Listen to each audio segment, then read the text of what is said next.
बोले करणी माता की, वीर जगती महाराज की।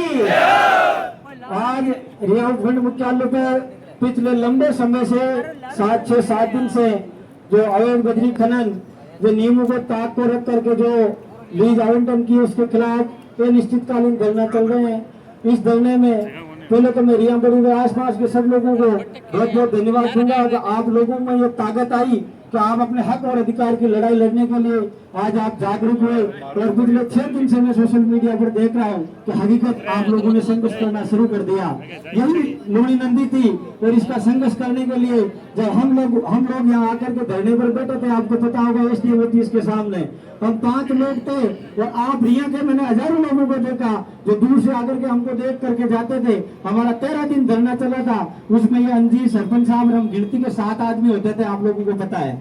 एसडीएम ऑफिस के बाद में अजमेर से रोज आकर के बैठता था और कई लोग जो इस धरने पर अभी मेरे साथ बैठे हैं, उन लोगों ने कहा कि आप जैसे कई लोग आए थे, आरएलपी का विधायक रालोपा का सुप्रीम इस मेघराज सिंह का बाल बांका नहीं कर सकते, लेकिन हम लोगों ने ये कहा कि राष्ट्रीय लोकतांत्रिक पार्टी का जब यहाँ झंडे के नीचे सिपाही बैठ गए तो एक दिन हम हो सकता समय लगेगा, हो सकता हम किसी परिस्थिति से हमें गुजरना पड़े, लेकिन यहाँ से हम विजय पताका फैला करके जाएंगे। आप लोगों के सामने वही परिणाम था। आपने देखा मेघराज सिंह एंड कंपनी थी, वो कितनी पूरे संपूर्ण राजस्थान में तानाशाही थी।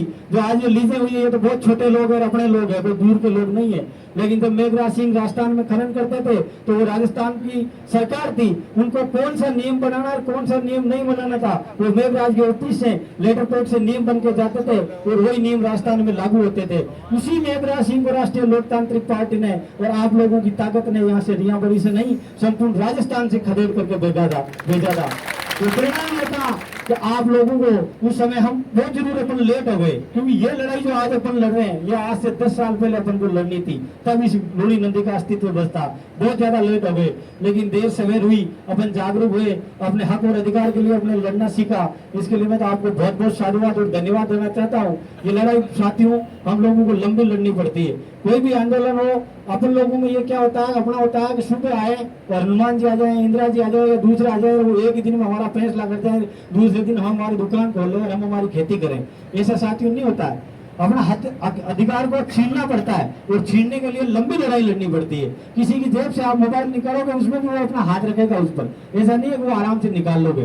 तो अपने अधिकार के लिए आपको लड़ना पड़ेगा और लड़ने के लिए आप लोगों को ये नहीं सोचना है कि भाई आप में से इस धरने में लंबे समय से देख रहा हूँ कुछ लोगों की इच्छा है कि आंदोलन को लंबा खींचे, कई लोगों की इच्छा है कि यार हमें क्या लेना देना, हमारी दुकानें बंद है, हमारा रोजगार बंद है। तो इस चीज में हमको गांव में चाहे हमारे पर्सनल कितना नुकसान हो, हमको जब गांव की बात आ गई, एरिया की बात आ गई, हम लोगों को एक रहना और लंबी लड़ाई लड़ना। लंबी लड़ाई से ये परिणाम मिलता है। मेघराज सिंह कंपनी खाली रियाबड़ी के एक आंदोलन से नहीं भागी थी। आपने देखा बालोतरा में, बीकानेर में, शाहपुर में, भीलवाड़ा में, कितने टोंक में कितने आंदोलन किए थे अनिवाल जी ने।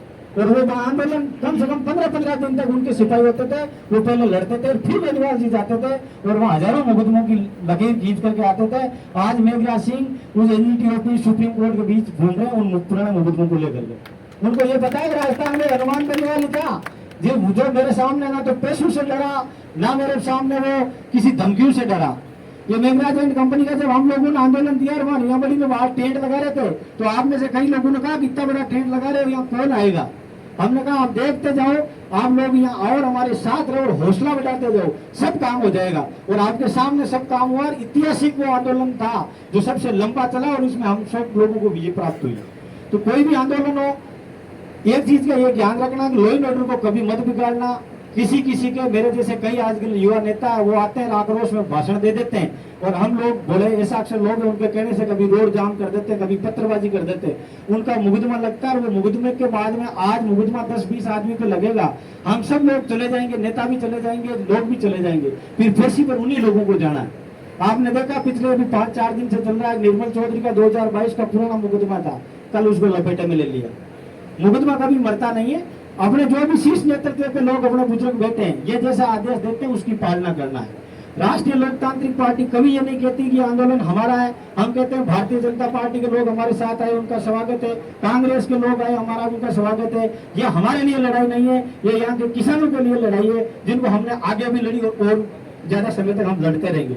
जब भी नहीं संपूर्ण राजस्थान में कोई समस्या होगी तो राष्ट्रीय लोकतांत्रिक पार्टी का एक सिपाही व उनका रालोपा का सुप्रीमो हनुमान बेनीवाल आपके लिए तैयार है। आप देख रहे हैं लंबे समय से शाहजहांपुर में जब किसान का आंदोलन हुआ था, इस रिया से उस टाइम तो लोग बात जानते नहीं थे, काले कानून लेकर के आया मोदी जी। उस आंदोलन में हमें वहां 70 दिन तक रह करके आया, मुझे पता है। ये सर तंबू हम शाम को लगाते थे, रात को आंधी आती थी, भीग जाते थे। एक एक हमारे पास कपड़े की जोड़ी होती थी, उनको सुखाते थे। और जब हम लोग यहाँ के लोगों का फोन आता है, वो कहते हैं वहां बैठने के कितने पैसे देते हैं, उन लोगों को ये पता नहीं होता कि हम जेब से पैसे खर्च करके उस आंदोलन के खिलाफ लड़ाई लड़ रहे हैं। और कई लोगों में भारतीय जनता पार्टी के लोगों ने ये भ्रम फैलाया, वो आंदोलन में बैठ रहे हैं, उनको 20,000 30,000 मंथली मिलती है। तो कुछ चीजें ये सोशल मीडिया पे जो भ्रम फैलाते हैं, जो आरएसएस के लोग हैं, जो आज के आप मीडिया पर इन लोगों ने कब्जा कर लिया है, तो उस मीडिया में तो सकारात्मक और अपनी चीज है, उसी पर मंथन करना है। अपन लोग जो गलत में होती है उसको आगे से आगे 5 मिनट में फॉरवर्ड कर देते हैं। तो इन चीजों को आपको पूरा ध्यान रखना पड़ेगा। कल आप लोग गए यहाँ से हनुमान जी बेनीवाल के पास, तो हनुमान जी